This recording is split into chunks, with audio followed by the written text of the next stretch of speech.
might have seen US President Trump announced some measures that are seen as directed against the Chinese telecoms manufacturer, and I wanted to know what the Commission thinks on possible effects for European business by these new American measures, and if that changes anything in the Commission's view on Huawei.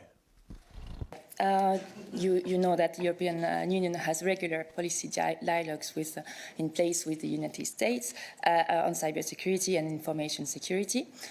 During this type of dialogue, we are discussing the increasing need for global coordination and cooperation in order to safeguard an open, stable, and secure cyberspace. For this reason, the European Commission is setting in place a number of policy and legislative measures and procedures to safeguard the integrity of 5G networks.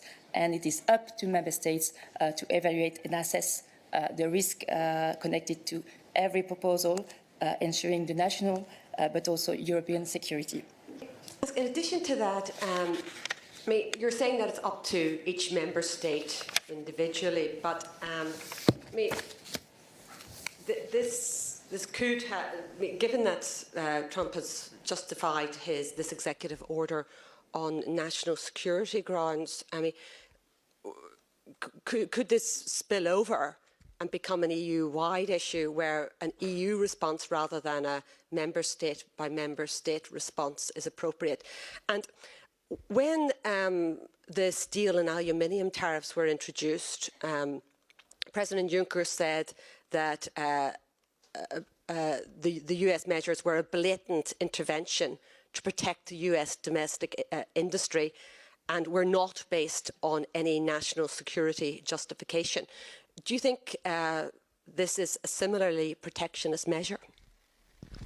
Okay, I can come back also to the recommendations that you may remember we presented on the 26th March that will help member states to implement the new measures, the new instruments we have in various areas very relevant for 5G network security.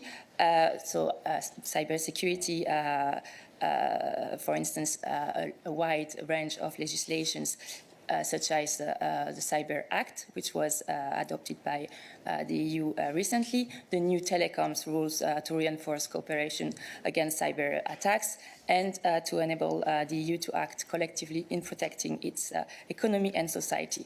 On the 26th of March, the Commission presented a set of recommendations to implement these new instruments. So I'm just quoting a few of them, but there's a series of them in a coherent manner when it comes to 5G security.